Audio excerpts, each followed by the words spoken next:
hace tiempo me dijeron que habían encontrado por aquí, por este rincón, unas pinturas rupestres. Y tratando de encontrarlas fue que vine a explorar por aquí. Pero la verdad pues no las encontré. Sin embargo, pues a la hora de ya estar aquí, pues me puse a explorar todos los alrededores. Me puse a trepar hasta este punto.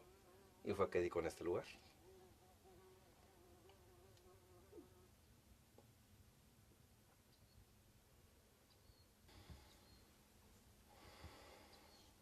Esto es parte de lo que me gusta, andar explorando por todos lados.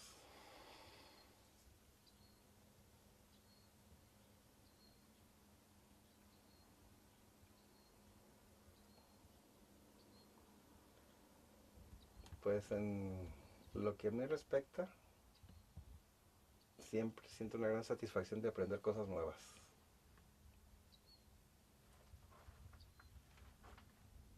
Y venir por aquí, al descubrir estos restos, pues de alguna manera como que me siento obligado a investigar un poquito acerca de qué es lo que pasó por aquí.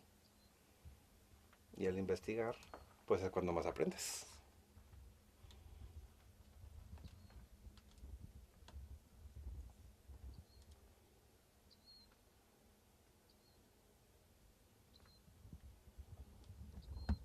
Ya no se trata de venir a lugares donde nadie ha estado, sino más bien conocer también muchos lugares en los que muy poquita gente ha estado.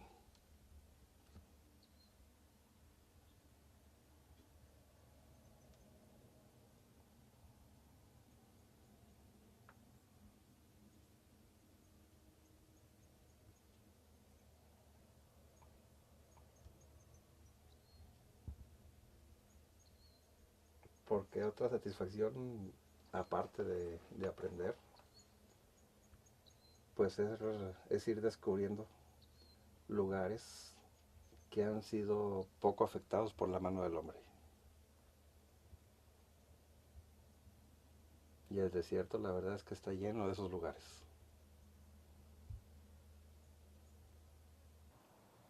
Y ahí sigue la lagartija, no se ha movido.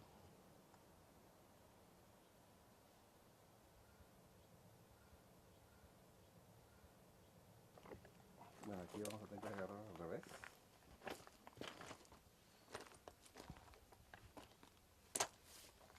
Pero vamos por el mismo camino.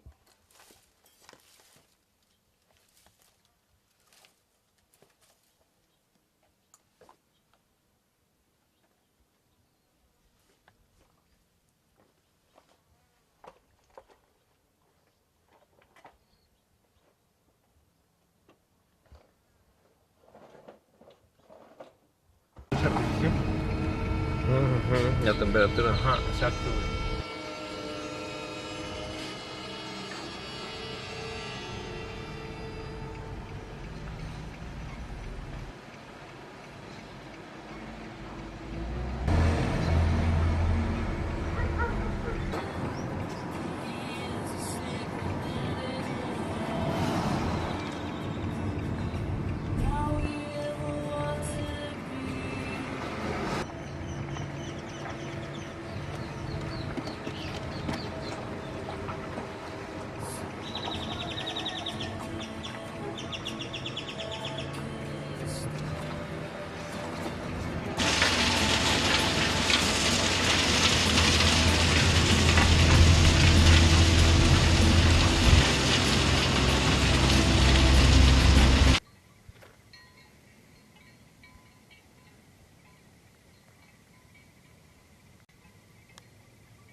Buenas tardes, mi nombre es Santos Méndez Ramírez, soy de Zapotal, Santa Cruz. Y les comento un poco sobre el agua, que aquí en Zapotal, que pues lamentablemente ya el agua aquí nos está afectando mucho, que ya no tenemos agua, los manantiales que se estaban anteriormente, había varios manantiales y pues ahorita ya no los ocupan, otros están sucias. En el territorio nacional después de la revolución, que se la repartieron los generales, se la repartieron los poderosos y vinieron nuevamente a utilizar a la gente. Y eso se sigue viviendo, se sigue, por eso la tierra dice que es de quien la trabaja.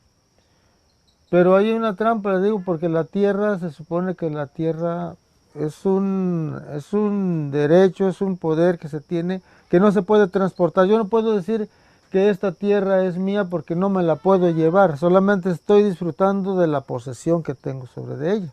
Y pues vino un tiempo donde de plano se estaba acabando, se estaba queriendo secar todo.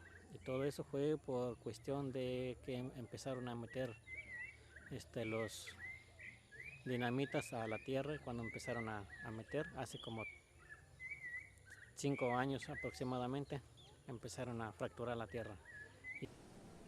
La reforma eléctrica ha privilegiado los consensos con todas las partes, tanto las autoridades gubernamentales, tanto como la CFE, Pemex y la industria privada. Hemos incorporado mejores prácticas internacionales, buscando dotar a México de lo mejor que tiene el mundo, adaptado a las circunstancias y a las necesidades locales. Finalmente, hemos establecido un calendario ambicioso de implementación que opera de manera ágil, reconociendo que el país tiene en materia de energía enormes retos que resulta necesario atender bien y pronto. Los resultados podrán verse antes de que concluya esta administración, en la que legaremos a nuestros compatriotas un sistema eléctrico moderno y eficiente que ofrezca a la población y a las empresas una electricidad más limpia y más accesible. Señoras y señores, al cierre de este sexenio, en el 2018, estaremos dejando una estructura energética para México totalmente modernizada. En ella, como hemos dicho, prevalecerá un ecosistema industrial diversificado con una gran variedad de jugadores nacionales y externos, de diversos tamaños y capacidades y con distintas calificaciones tecnológicas. Se habrá multiplicado el acceso al gas natural para generar electricidad y para promover competitivamente a las empresas nacionales. La independencia energética es un tema que ha sido utilizado en el caso de la relación de México con Estados Unidos, ha sido muy utilizado. Le voy a dar el caso de México porque estuve en una reunión de periodistas con el secretario de Energía, Pedro Joaquín Caldwell, y era una sesión de análisis donde venía él acompañado con las subsecretarias, los subsecretarios de Estado, sobre la propuesta de una reforma energética. Y lo primero que dijo fue, que me llamó poderosamente la atención: los Estados Unidos está a punto de transformarse en una nueva Arabia Saudita, porque ha descubierto una tecnología revolucionaria para sacar petróleo de las rocas, el fracking. Y bueno, urge consecuentemente una reforma constitucional, una reforma para abrir el petróleo de México. La implicación era Los Estados Unidos está a punto de hacer gran potencia energética, nosotros mejor apurémonos a deshacernos del petróleo, porque van a tener mucho petróleo allá y entonces es mejor negociar este asunto. Eso fue. Y me llamó muchísimo la atención porque no había ninguna fundamentación financiera ni ninguna fundamentación geológica para decir una cosa de esas, por varias razones. En la relación de México con Estados Unidos, donde desde prácticamente los años 70, pero incluso antes de los años 70, el desarrollo mexicano, el tipo de desarrollo que le dio a la riqueza petrolera México, rompía con las expectativas estadounidenses. Por ejemplo, ya para los años 60, después de todo el largo proceso de que Cárdenas nacionalizó la industria petrolera y se desarrolló petróleos mexicanos, se industrializó el petróleo, el país no era exportador de materia prima, de petróleo, el país transformaba el petróleo. Ya para los años 60 empiezan a aparecer titulares en el Wall Street Journal, por ejemplo, hablando del éxito del monopolio estatal mexicano. Entonces salían a 8 columnas notas hablando de lo preocupado que estaba la cúpula petrolera de Estados Unidos y la cúpula política de Estados Unidos del éxito de un monopolio estatal en México.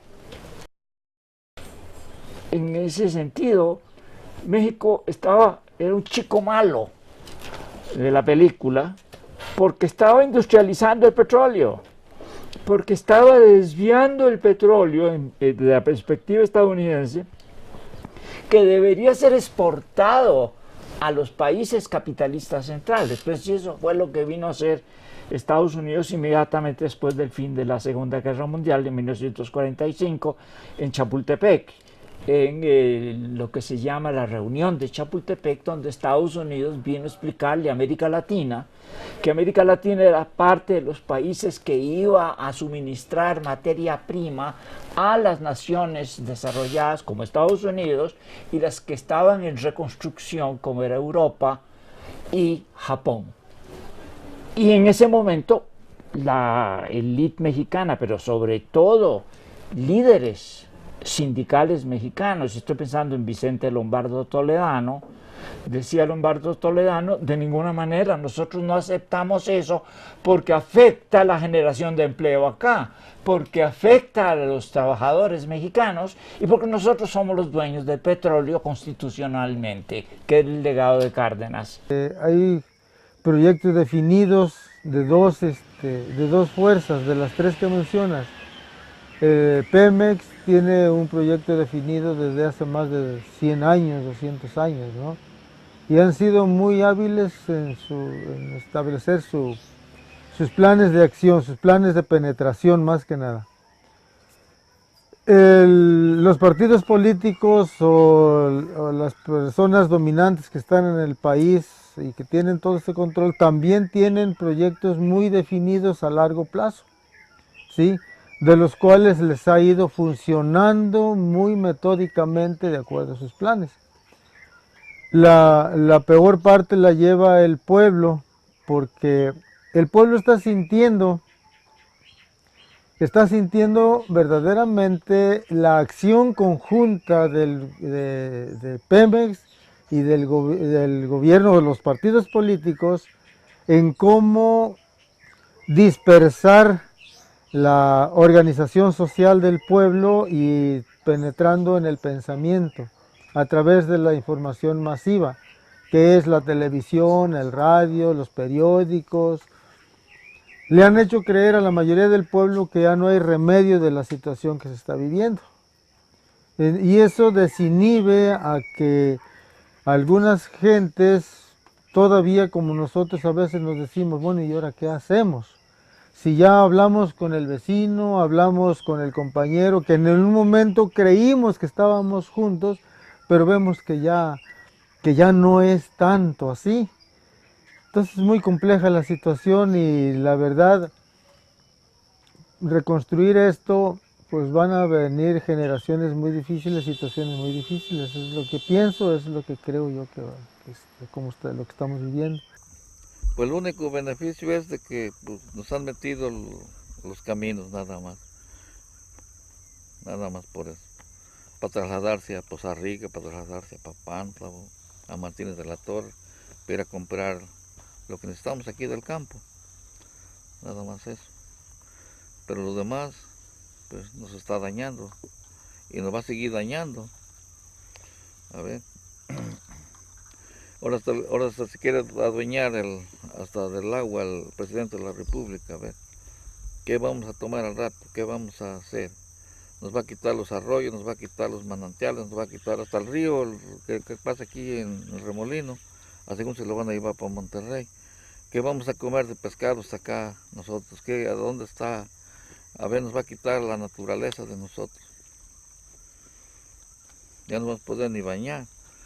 Nos vamos a bañar cuando llueva ya nomás, como animales.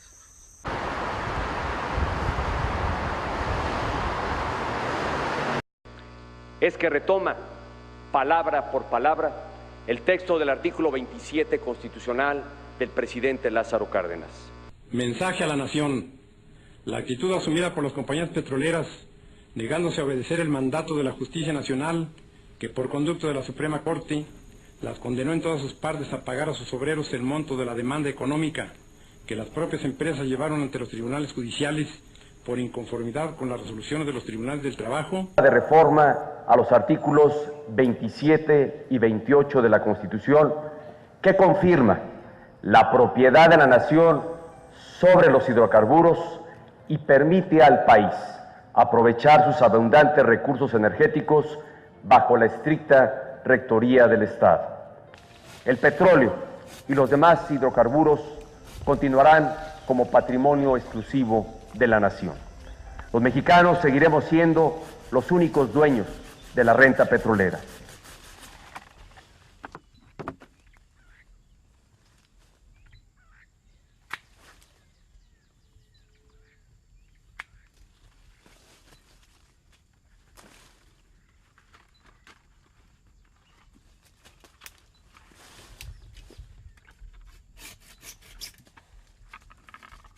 Esfuerzo, nada es fácil en esta vida, todo se puede, pero hay que hacer un esfuerzo. Si fuera fácil en esta vida, olvídate, como aquel que mata también. ¿Tú crees que si fuera fácil matar, todos matáramos gente, no? No es fácil también para eso, todo cuesta. ¿Sí? El cabrón que mata, al rato lo matan también, una cadena de cabrones. Esas personas no tienen sentido. A ver, ¿por qué lo hacen? Hasta al menos yo no sé por qué lo hacen. A ver, ¿por qué lo hacen? Para vivir bien. Pero nomás, por decir así, vivió 1, 2, 3 horas bien. A 2, 3 horas ya no vive, ya no existe. Y los jefes allá están tranquilamente gustosos, comiendo, tomando, bailando y todo. Monterrey ya consumía cerca de 1/3 del gas natural producido en México. A la frontera con Tamaulipas de 200 kilómetros. Después se divide en 3 diferentes tramos en México. Ramones Fase 1, 118 kilómetros. Ramones 2 Norte, 452 kilómetros. Y Ramones 2 Sur, 290 kilómetros. Ramones 1 es un ducto de 48 pulgadas de diámetro, que en su primera etapa es capaz de transportar 1.000 millones de pies cúbicos de gas natural diariamente, capacidad que aumentará a 2.100 millones de pies cúbicos cuando entre en operación la segunda fase, que incluye 2 estaciones de compresión del sistema y la construcción de los últimos 743 kilómetros. Las estimaciones señalan que en los próximos 15 años, la demanda de gas natural tendrá un crecimiento de alrededor del 3%. La inversión del gobierno de la República en este megaproyecto permitirá satisfacer cerca del 20% de la demanda nacional de gas natural. Los Ramones garantiza la disposición oportuna de gas, tanto en el sector industrial como residencial, a precios competitivos, reactivando así la industria y generando una importante cantidad de empleos. El gas natural, además de no sufrir transformación alguna, no produce... Tiene la palabra el maestro Emilio Lozoya Austin, director general de Petróleos Mexicanos. Ponemos en marcha la fase 1 del proyecto de transporte de gas natural Los Ramones. Los Ramones es sin duda uno de los proyectos de mayor visión en la historia de la infraestructura energética en nuestro país, al mismo tiempo que da respuesta a la contingencia que generó la revolución de gas de lutitas, el llamado shale gas, hace apenas unos años. La irrupción de las técnicas de perforación horizontal y de fracturación hidráulica en los yacimientos de lutitas dieron lugar en los últimos años a un auge en la producción de gas natural e incluso de crudo que transformaron a Norteamérica de ser una región importadora de gas con los precios más altos del mundo en la región con los precios más bajos a nivel internacional. El fracking es una técnica que se utiliza para extraer hidrocarburos llamados no convencionales, que son hidrocarburos que se encuentran en formaciones rocosas llamadas lutitas, y lo que ocurre con estos hidrocarburos es que se encuentran atrapados en los poros diminutos de esas rocas, y además esos poros no están interconectados entre ellos, por lo cual esas formaciones tienen muy poca permeabilidad. Por ello la técnica tiene que ser diferente a la que se usa tradicionalmente. No es suficiente con hacer un pozo vertical y ahí hacer algún trabajo para aumentar la presión y que salgan los hidrocarburos, sino que es necesario fracturar esa roca, romperla en miles de pedazos para que los poros se abran y permitan el flujo de salida del gas y del petróleo. Entonces, para eso lo que hacen es este pozo vertical primero, pero después tienen que hacer un pozo horizontal que atraviese toda esta formación rocosa de lutitas, y a través de ese poro, de esa perforación horizontal, que pueden ser varias perforaciones, ¿no?, en todas las direcciones, inyectan a grandes presiones un líquido de fracturación que está compuesto por agua, productos químicos y arenas o agentes sustentantes para evitar que los poros se vuelvan a cerrar una vez rota la roca. Entonces se inyecta alta presión, se rompe la roca y eso hace, ¿no?, que se abran los poros y se permita la salida del gas y del petróleo hacia la boca del pozo, pero también hacia otras, ¿no?, como es una técnica muy compleja y se hace a grandes profundidades, ¿no?, entre 1 y 5 kilómetros se encuentran estos yacimientos. También esa fractura no únicamente hace que el gas y el petróleo salgan a través de la boca del pozo, sino también a través, ¿no?, de otras fisuras que llegan a zonas permeables del subsuelo, y con ello el agua, los productos químicos que han inyectado y también los hidrocarburos y otros productos que están en el subsuelo, otros minerales del subsuelo, pueden migrar, ¿no?, a fuentes de agua, acuíferos, a la superficie terrestre, y con ello generan contaminación e impactos, ¿no?, sobre el medio. En 2013 se aprueba la reforma energética, se modifican los artículos 25, 27 y 28 de la Constitución, y estas modificaciones lo que logran es, por primera vez desde 1938, permitir la entrada de empresas privadas a trabajar hidrocarburos en México. Como ya ustedes saben perfectamente bien, bueno, lo estamos viendo aquí en las mismas calles de Nuevo León. A mí nunca había visto una gasolinera Oxogas o Petro-7, no. Esto es un asunto totalmente nuevo para mí, pero pues es parte de esta reforma energética. De repente Pemex, una empresa paraestatal, empieza a retroceder de sus ámbitos de trabajo. Las gasolineras ya van a ser de otras empresas, van a ser de la Coca-Cola. Oxxo es de la Coca-Cola, entonces la Coca-Cola va a controlar ciertas gasolineras. Otras actividades, como por ejemplo las refinerías, Cadereyta va a seguir siendo de Pemex, pero otras refinerías que se vayan abriendo probablemente ya no sean de Pemex, sean de otras empresas, Halliburton, Schlumberger, en fin, que quieran poner refinerías. Y el tema pues, que nos ocupa fundamental, que es precisamente la apertura de pozos. Nosotros tuviéramos 100 pesos en Pemex. De esos 100 pesos que tiene Pemex, 84 pesos ya se gastaban en contratar a otras empresas para hacer trabajo que le correspondía hacer a Pemex. Eso antes de la reforma energética. Entonces, en cierta forma ya realmente estaba privatizado la actividad petrolera. Lo que logra la reforma es ya consolidar, pues, pasar de esta actividad totalmente a manos de empresas privadas, pues. Y entonces, por una parte, todo lo que era actividad, o sea, está la actividad, por ejemplo, de exploración y extracción de hidrocarburos, que es básicamente realizar actividades, perforaciones para explorar qué es lo que hay en situ. Los compañeros de la Huasteca Potosina están muy familiarizados con estos pozos que ya han ido desde hace décadas, pues, han estado perforando pozos para conocer qué es lo que se encuentra debajo del subsuelo, ¿no? Y las otras actividades que es para ya extraer el petróleo y el gas que se encuentra allá abajo. Diferentes tipos de pozos, unos convencionales, otros no convencionales, que es precisamente la técnica del fracking, entre otras técnicas, pues. ¿Y dónde está la casa de Álvaro?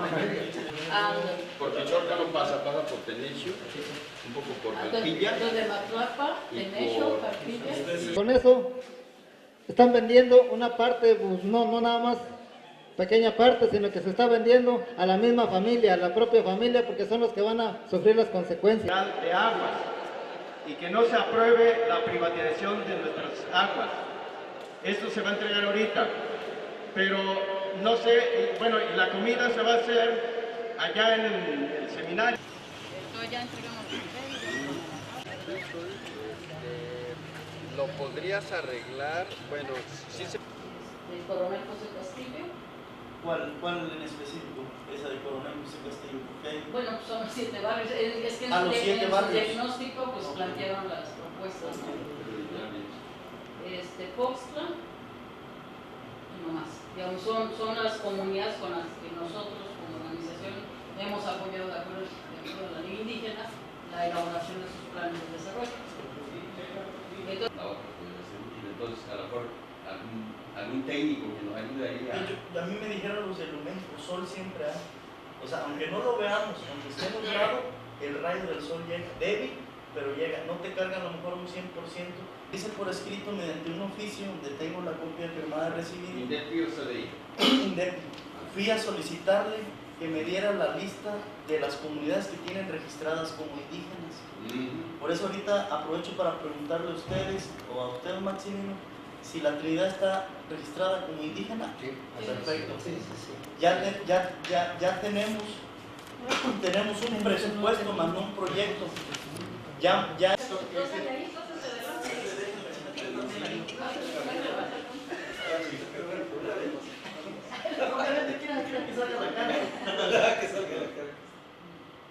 Como 9 millones de pesos. ¿Cuántos barrios son ahí? 6, no, 9. ¿Sí saben dónde quedan? Con el puño levantado, compañeros, que aquí no pasan estos proyectos de muerte. No pasarán, no pasarán, no pasarán, no pasarán, no pasarán, no pasarán, no pasarán, no pasarán, no pasarán, no pasarán. El petróleo es la fuente de energía principal que estamos utilizando actualmente, pero hasta hace 150 años prácticamente era desconocido o no se utilizaba. De hecho, la humanidad ha vivido de la biomasa, o sea, de la leña, de los productos agrícolas por gran parte de su historia, y solamente con la revolución industrial se empezó a utilizar primero el carbón y luego el petróleo, básicamente hasta finales del siglo XIX. El petróleo es un recurso energético, es el mejor recurso energético que podemos tener, porque tiene una alta intensidad energética, o sea, tiene una alta concentración de energía. Pero finalmente el petróleo es energía solar del pasado, eso es importante recordarlo.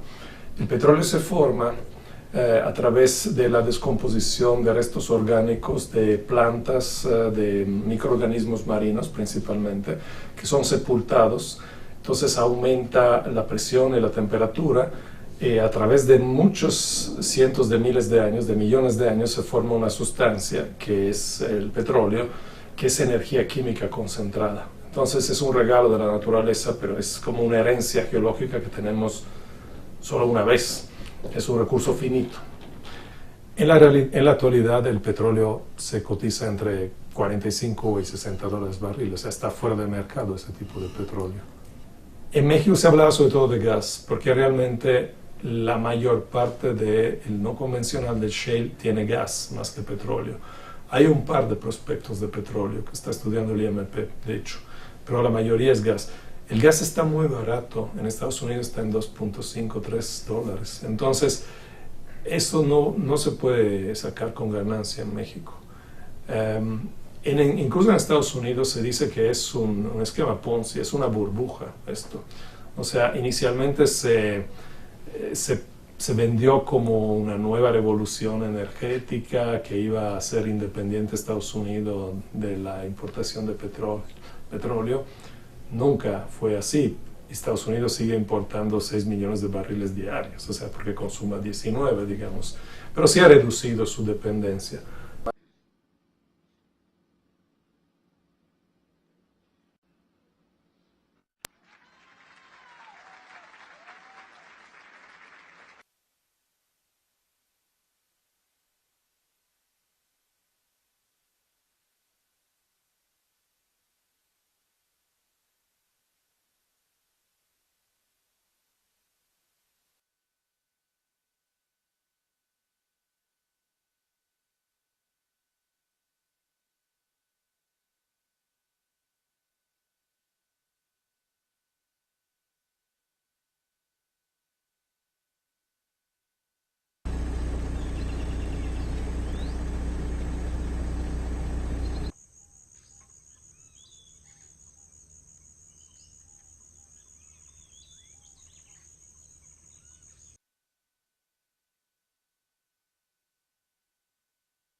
La de tiempo, la que cortamos ahorita es mallera.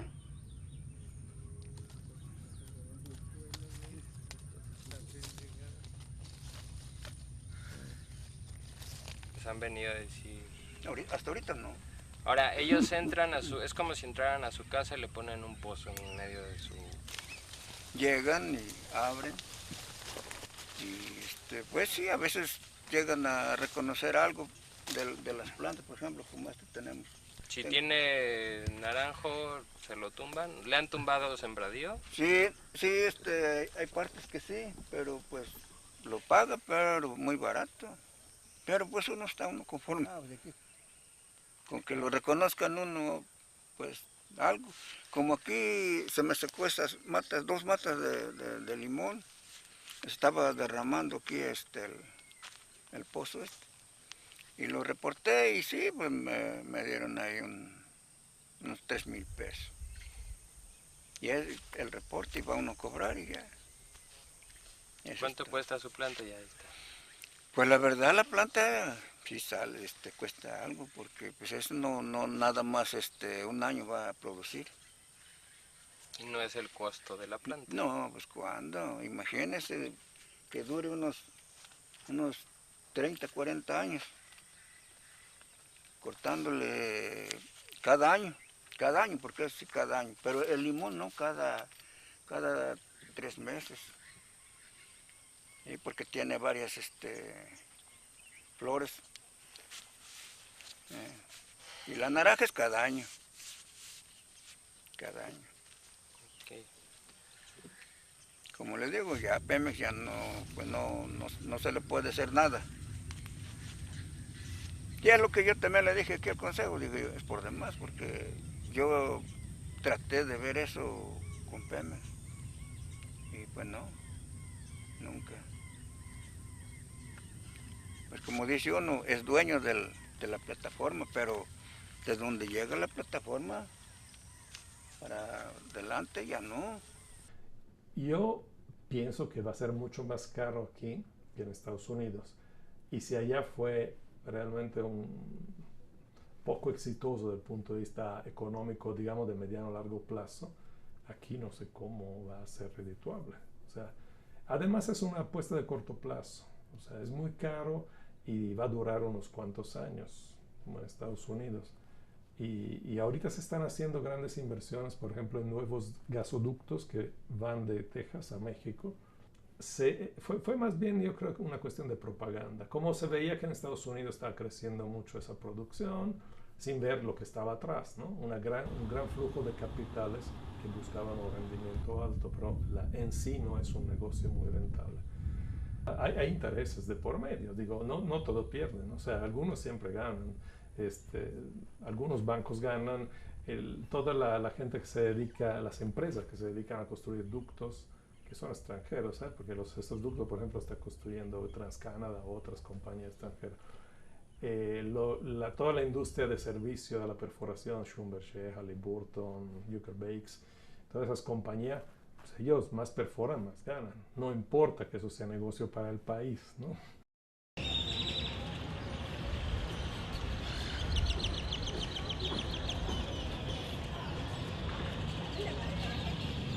A fecundar la vainilla y a seguir el escarda.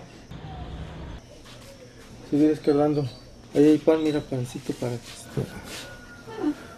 ¿Con ese? Bueno. ¿Vas a ir siempre?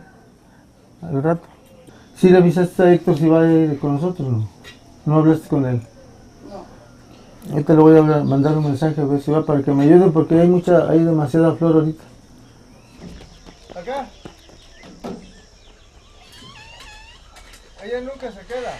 Es la primera que se sube cuando nos vamos para el rancho. A ver si van a pegar dentro de 2 o 3 días, 3-4 días, por ejemplo, estas que están ya prácticamente seca la flor que fecundamos en determinado momento, están pegadas.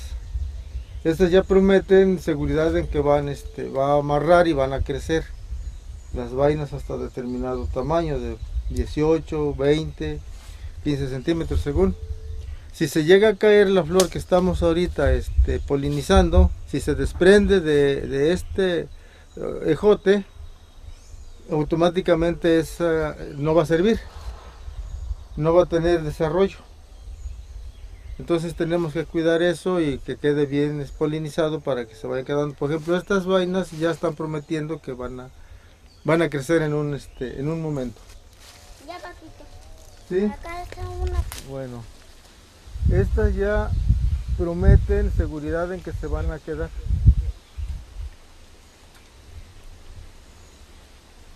Hay que preparar las cosas. Y así nos la llevamos. Me subo a la camionetita que es la que nos mueve y vamos a trabajar, a seguir la talacha, la vida diaria y a buscar el pan todos los días. A veces cuando el cuerpo lo pide, pues hay que darle lo que pide, y quiere descanso, pues nos quedamos a veces. Ya va para allá. ¿Ya va allá, López? Ya veo. Pues ahora que haya, a ver. Vámonos. ¿Tú también? Vámonos. Déjame la ver a mi mamá. Acá. Vámonos, súbete.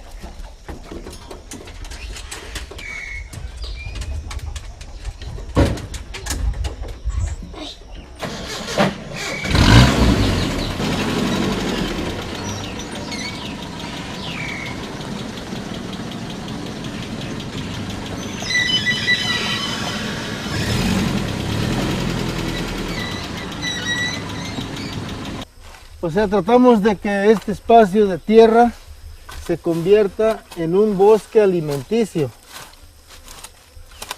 En un bosque que lo que encuentre uno para comer podamos aprovecharlo. Hay que quitar la hierba que no nos sirve.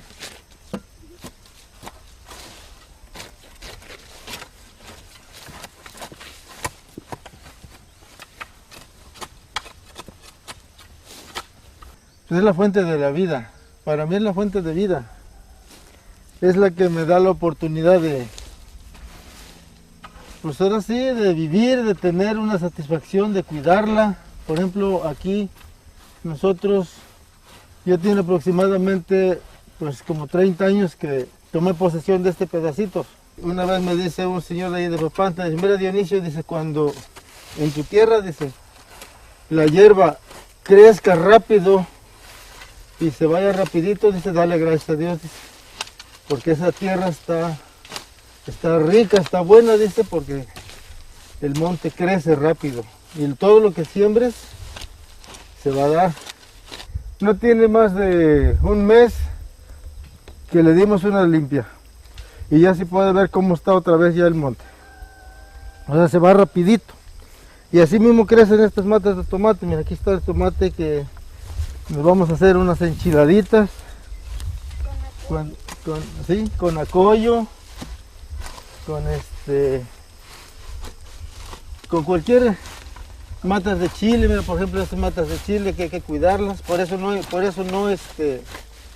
podemos aplicar venenos a la tierra, porque las plantas viven de lo que tiene la tierra. Sabemos que las plantas van a vivir, esto ya está floreando, estas matas de chile ya van a estar floreando dentro de poquito. Vamos a venir aquí, cortamos los chiles, ahí está el molcajetito y mira, un platito de frijoles y un chile tepín molcajeteado verde y el indio hasta suda. ¿Sí? Por eso digo, para mí la tierra es lo máximo, es la madre, es como si fuera mi madre. Desde entonces yo he tenido esa sensación y es lo que he tratado de que mis hijos, mi nieta de esta niña, pues que entienda, que vea y que piensa. Ahorita no fue a la escuela porque tuvo una situación de que la van a cambiar porque vivían en la 1. Si no, no estuviera acá, estuviera en la escuela. Pero como van a cambiarla ahorita para acá de ahí Agua Fría, no fue a la escuela hasta que ya le den su cambio oficial.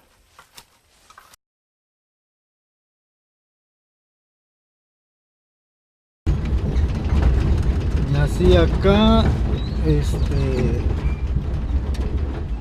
tuve una aventura de que como a los 14, 15 años me enrolé en un circo, de esos circos que vienen hacia las comunidades. Aquí era un pueblito y no me gustó, o sea, lo que sucedía con el pago el sábado en el campo. A mí me gusta mucho trabajar en el campo, pero aquí trabajábamos con los terratenientes, con los ganaderos, en la limpia de potreros. Y pues tardé como de 12 años, empecé a trabajar en el campo, ¿sí? Limpiando potreros. Posteriormente, ya cuando tenía yo 14, 15 años más o menos, pues en una ocasión como que me entró una inquietud, una molestia, porque yo me daba cuenta de que lo que me pagaban el sábado pues era una felicidad, era un gusto. Me acuerdo de que el día sábado me decía el patrón, y que con la reforma energética se abre a la iniciativa privada, pues las empresas petroleras van sobre este recurso. El fracking no abona, ¿no?, al derecho humano al agua, sino que atenta contra el derecho humano al agua. Todavía esa ley no ha sido aprobada porque ha habido una gran movilización ciudadana en contra, ¿no?, y porque había una propuesta muy importante que habían trabajado organizaciones de sociedad civil de México durante muchos años para entregar de una iniciativa de ley que realmente supusiese, ¿no?, poner la reglamentación específica para garantizar el derecho humano al agua, pero esa pelea está ahí, y ese intento, ¿no?, de promover la priorización del uso del agua para actividades industriales como el fracking es lo que está promoviendo el gobierno. ¿Qué tenía que hacer el presidente y los gobernadores del estado, entre otros el gobernador Medina, que apoyó desde el principio esta reforma? Tenían que ver ahora cómo se llegaba no nada más a la riqueza del gobierno, de los estados y de los municipios, sino de la gente, y que es un gas que es mucho menos contaminante que es un poco más difícil de extraer del subsuelo, es más costoso, pero que deja mucho mayor rentabilidad para el país. En el subsuelo de Anáhuac, de China, de Ramones, de Bravo, de Vallecillo, de Sabinas, se demostró por parte de algunos extranjeros con una prueba que se llama sísmica, y sorprendentemente, y para bien de los mexicanos, que contamos, por qué no decirlo, con la ayuda desde arriba siempre, resulta que México aparece como el 6º lugar en el mundo. Hoy los proveedores de los municipios van a poderse afiliar como proveedores, no nada más de petróleo, sino también de las empresas, y por lo tanto todas las tiendas pequeñas y no tan pequeñas van a poder tener también una utilidad. La derrama económica en el pueblo se va a notar. Nuestros diputados y senadores están usando argumentos falsos totalmente para tratar de informar a la gente y tratar de venderles una idea de progreso, de desarrollo y de seguridad en términos ambientales. Que se aproveche mejor el agua. ¿Por qué? Están vendiendo los del módulo 1, del módulo 2. ¿Por qué firmaron de acuerdo que se pagara esa cantidad? ¿Quién les autorizó? Pues ya empezaron que no, que ya se había aprobado y que ya habían firmado. Pero ¿por cómo van a firmar algo que no están enterados? Aunque dice un dicho, no comas nada sin verlo ni firmes nada sin leerlo. Pero ustedes, ¿por qué firmaron? No saben lo que es la MIR, no saben lo que es el MIR, no saben lo que es compactación. ¿Sí? No, de ahí para adelante. Vamos a exigir que se nos pague lo justo. Ya nos quitan el agua. Como luego vulgarmente dicen, le quitamos el agua a los marranos, tienen que irse a buscar agua a otra parte. Pura mentira. Hasta ahorita no me llega nada. Puro mentirero. ¿Cuánta la lana? Los papelitos hablaban que eran 21,000 pesos y salieron como 14. ¿Dónde quedaron los 7,000 pesos por hectárea? Y ese fracking ha sido acusado como el diablo. El fracking empezó hace 15 años. El fracking ha evolucionado en los últimos. Ya hay procesos de limpia del fracking, donde el agua que se usa para fracturar se está recuperando un 68%. En Texas están empezando a fracturar con agua de mar.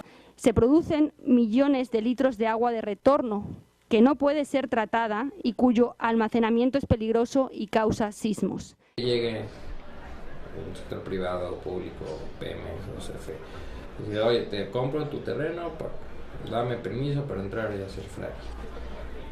Si el campesino no lo desea, puede acudir a esto o tendría que, el paso a seguir sería acudir a la COFEMER, realizar la MIR, etcétera, para protegerse, o son dos caminos distintos. Pienso que sean caminos distintos porque la consulta es antes. Ya para cuando llega el fracking es porque según ellos ya consultaron. Entonces no queda más que la vía del amparo. ¿Por qué? O la Corte Internacional. Estás faltando a las mismas reglas que tú aceptaste. ¿Por qué? Estás violando derechos humanos. Entonces el campesino puede demandar al gobierno o Comité del Amparo por ante la Corte Internacional. Hay que ver una cosa. Si los campesinos son ejidatarios, son parte del gobierno. ¿Y eso significa qué? Que un ejido, aunque los campesinos, pues se supone que la propiedad es de ellos, como dice aquí el autor de Derecho Agrario, las autoridades ejidales son descentralizadas por colaboración del gobierno federal, o sea, son parte de, y por tanto el ejido es parte de federal, mientras no se divida, mientras no sea particular. Lo mismo la colonia agrícola y ganadera. Entonces, ¿qué es lo que pueden hacer? Óyeme, para que tú puedas meterte aquí, la concesión la tengo yo. O sea, yo tengo la concesión primera y mi concesión es para explotar y para producir. ¿Por qué me la vas a quitar? Porque tú quieres y porque un particular dijo que me gustaba mi tierra, me vas a perforar y ya. Y no me vas a acomodar a mí. Que ellos vean, que siembren una planta y que sientan lo que se siente cuando uno corta o levanta algo que uno mismo sembró. Y es parte de lo que pues ha sido mi vida, vaya, mi propósito en esta estancia, en esta tierra, ¿verdad? El buscar de que la familia, los chicos, las chicas que no se desarraiguen de aquí de la comunidad, porque ahí es donde está la vida. Yo siempre he dicho que todo lo que da vida sale de la tierra y hay que cuidarlo. Por eso le digo yo, pues, hay que ponerle mucho cuidado, mucha atención a lo que sembramos, a lo que cultivamos. No contaminarlo, no aplicarles químicos, porque al final de cuentas son para nosotros, para el consumo de nuestro cuerpo, alimentos de nuestro cuerpo.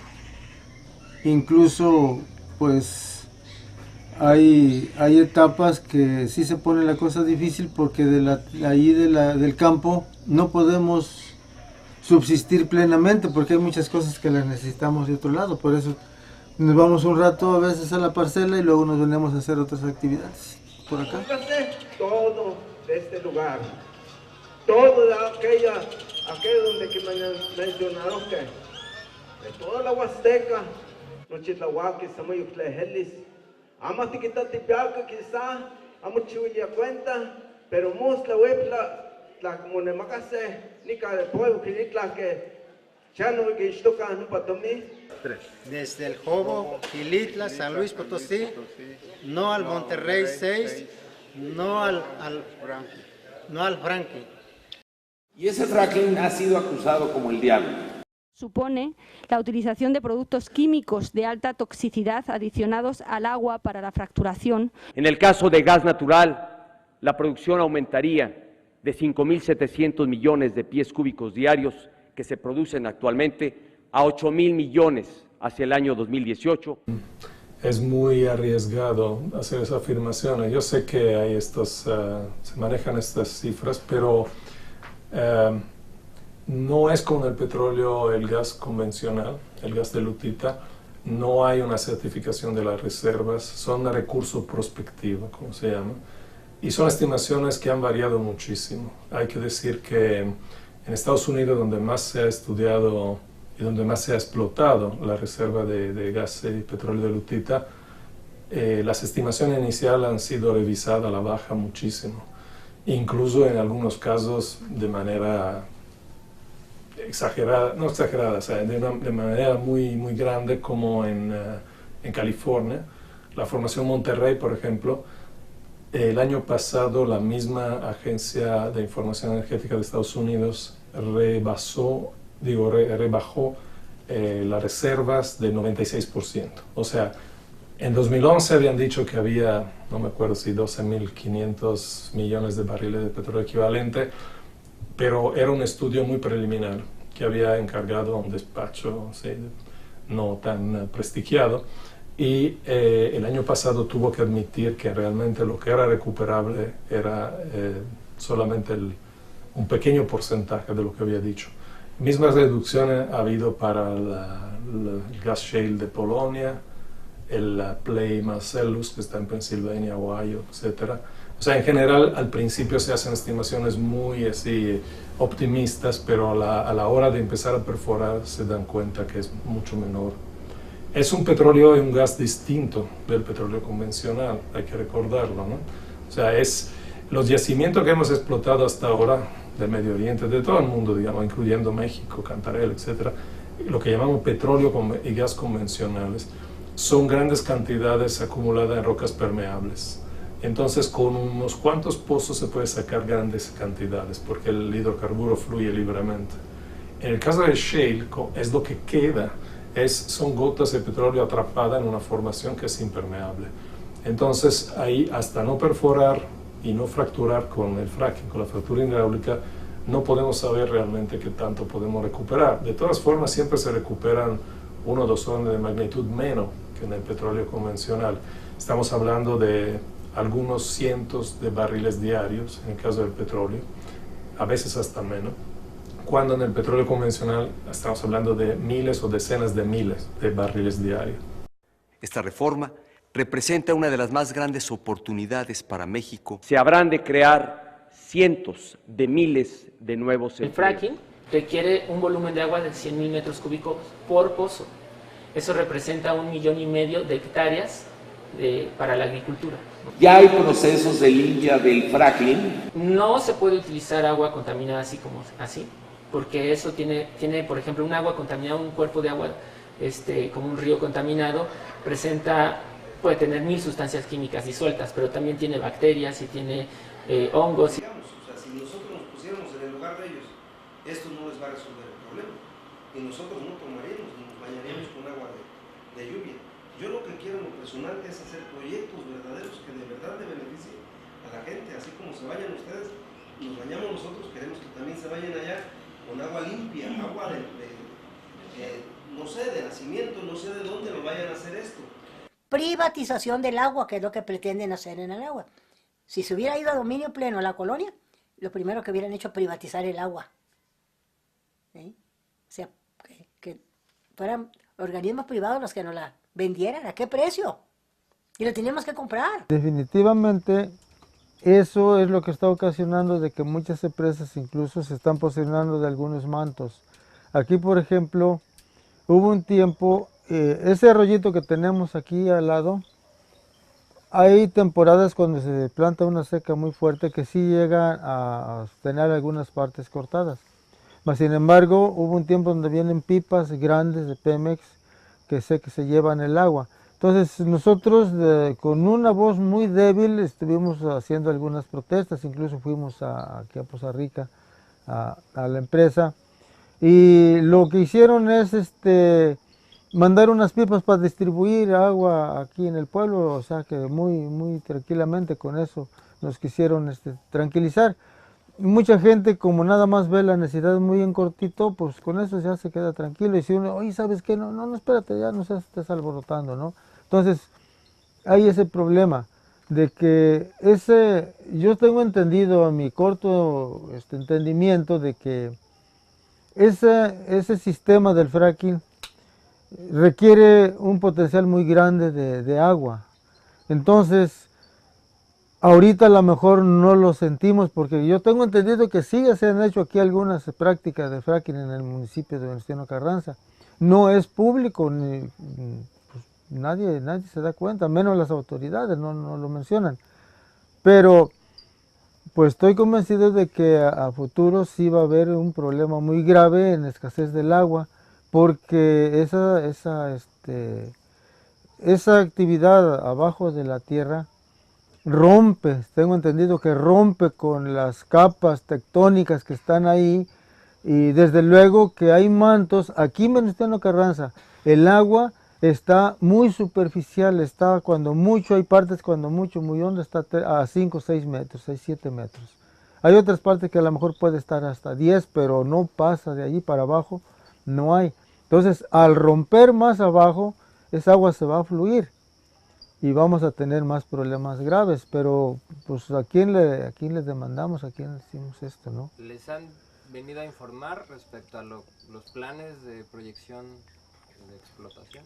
No, públicamente a lo mejor la información la tengan las autoridades municipales, pero se la quedan, no la hacen pública. De hecho, acabamos de ver algunos camaradas que incluso en sus parcelas han puesto esas plataformas, pero desafortunadamente, les digo, estos proyectos son creados muy habilidosamente, yo creo que con una mentalidad diabólica, porque de alguna forma les está resultando. Han creado un sistema de hambre, un sistema de necesidad, un sistema económico que nos lleva a andar con la mano estirada muchas veces viendo a ver cómo vamos a sobrevivir. Vienen con los poseedores de la tierra y como no tienen medios de producción, su parcela, muchos tienen su parcela ahí y no le sacan ningún producto, no tienen medios de cómo trabajarla, y les ofrecen 100, 200 o 300 mil pesos por un pedacito, inmediatamente lo reciben y están encantadísimos. Entonces, no ven para qué quieren esa tierra, cómo van a utilizar, ahí la van a utilizar, y les hacen firmar convenios, dicen, no, te la voy a rentar, no te la voy a quitar, te la voy a rentar pero por 99 años. Entonces, y como dice por ahí un refrán, dicen que no ven las letras chiquitas donde dicen qué tiempo es el que van a tener su tierra rentada. Y dicen, no, pues una renta, pues sí, me la van a pagar. pero pues ¿quién va a ver cuándo va a volver a tener esa posesión esa persona de esa tierra? Si sabemos el periodo de vida que tenemos nosotros, ¿no? Entonces, es muy difícil la situación, pero más que nada la información. No hay información así muy abierta. La gente tiene mucho temor, mucho miedo, incluso hasta informar. A que les hagan entrevistas, a que les pregunten, porque no quieren decir nada. Viven amenazados. Sienten el temor, no una amenaza muy directa, pero es una amenaza velada de que ya vieron lo que sucedió a fulano y lo hacen público, eso lo utilizan para hacer mucha propaganda.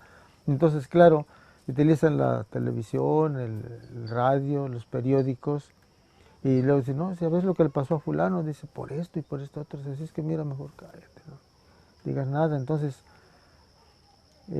pues vamos a ver cómo se puede romper esa cuestión, pero sí, así está la situación. ¿Al final cree que el beneficio sea para el pueblo? Definitivamente no. Definitivamente no, porque utilizan, híjole, qué barbaridad, aquí han hecho elefantes blancos en las comunidades, van y les hacen unas clínicas hermosas, unas instalaciones bonitas, aquí hay, pasan unas comunidades, ves unas instalaciones con todo bien, pero están vacías por dentro, no hay, están huecas, se les ha hecho, y tienen letrerotes de Pemex, o sea, fíjate nada más. Antes, quien hacía obras, quien tenía la obligación de hacer obras de beneficio social, pues son los gobiernos municipales, los gobiernos estatales, o en coordinación con el federal. No, ahora ya son las empresas las que hacen las obras. Entonces, le digo, no, pues eso es una descomposición completa, ¿no? Pero ya todo tramado. ¿Tiene confianza en si la historia le han demostrado más o menos cómo se tejen las cosas en México? ¿Podría usted confiar en una empresa transnacional o en una empresa extranjera o inclusive nacional que haga la competencia Pemex para que vengan a explotar su tierra? Pues no, definitivamente no, más sin embargo ya se está haciendo. ¿Ya han visto aquí empresas? Sí, incluso hay empresas y organizaciones de tinte internacional que están ofreciendo construir escuelas, que están ofreciendo construir muchas cosas, beneficio. Yo fui educado de una manera, yo creo que me envenenaron, el profesor que me tocó, creo que me envenenó la mente sobre los Estados Unidos.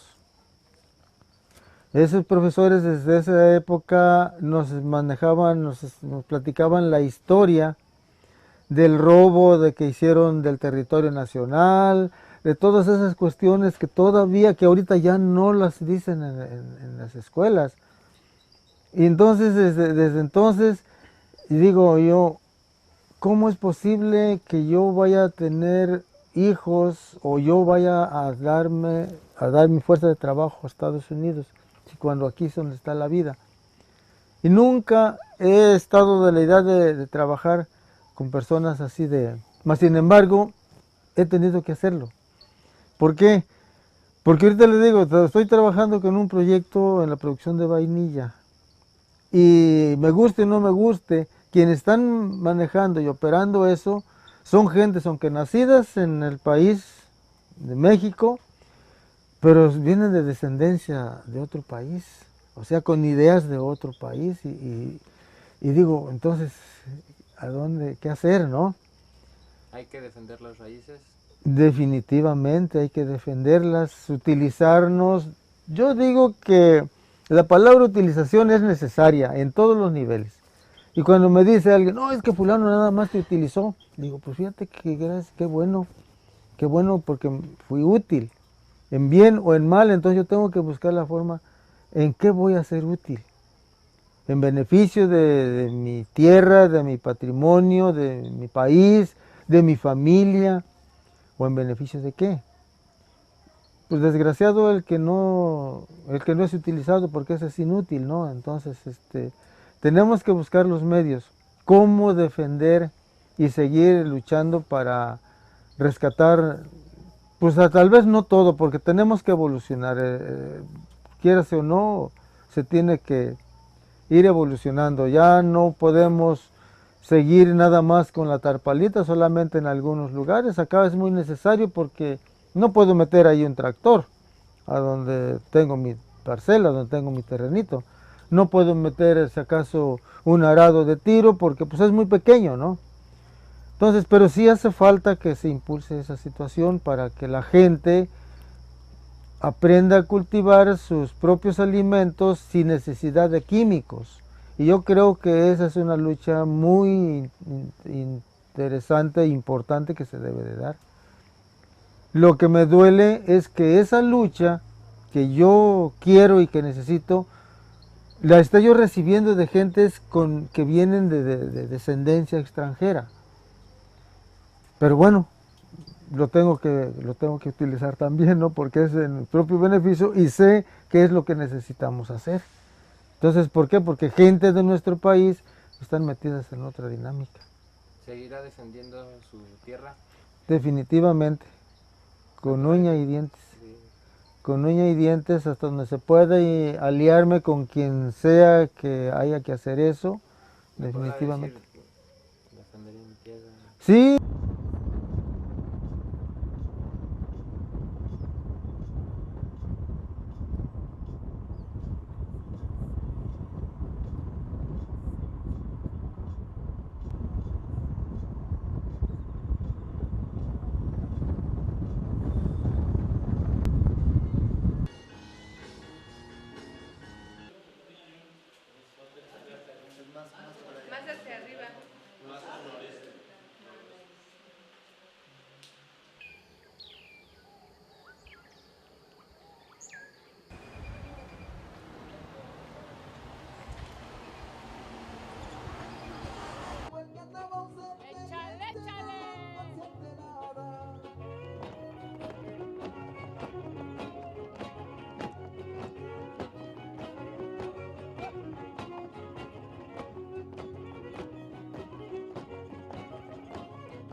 De libre comercio con la tradición de expansionismo territorial y de expansionismo comercial y económico de Estados Unidos, con el imperialismo, se llama el término correcto, perdemos de vista el asunto. Por ejemplo, cuando se discutía semanas antes de que mandaran el tratado, el documento para ser votado en el Congreso de Estados Unidos, la CNN, que es este principal network de comunicaciones, pero que yo la llamo Colonial News Network, hizo un debate entre el vicepresidente de Estados Unidos, Albert Gore, y Ross Perot, que era un millonario. Eso de que los millonarios se hacen candidatos empezó desde entonces. Un millonario que se oponía al Tratado Norteamericano de Libre Comercio. Y entonces Gore le dice, pero ¿cómo se atreve usted a estar contra el Tratado Norteamericano de Libre Comercio si es tan importante para nosotros como la compra de Luisiana y la compra de Alaska? Es decir, Albert Gore, y no yo ni ningún crítico del Telecán, fue el que hizo el vínculo entre el Telecán y la tradición del expansionismo territorial de Estados Unidos. Y entonces la pregunta, entonces empecé a escribir, y escribí un libro que se llama La compraventa de México. Entonces había que explicar exactamente, porque si no, no se entendía aquí lo que había hecho Albert Gore. Había hablado de un código que los estadounidenses entienden, los chiquitos desde la escuela saben de la Louisiana Purchase.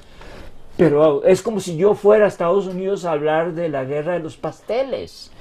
Aquí todo el mundo sabe que es lo de la guerra de los pasteles, pero si yo voy a hablar de la guerra de los pasteles al público en Estados Unidos, todo el mundo vuelve a verse y dice, ¿qué? ¿Guerra de los pasteles? ¿Qué es eso? Entonces hay que explicarlo porque es un código histórico nuestro, el otro es un código histórico de ellos. Estaba íntimamente relacionado con una pregunta: ¿qué está comprando Estados Unidos en México? Todo, empezando por el principal eje de acumulación del país, la energía, petróleo y gas.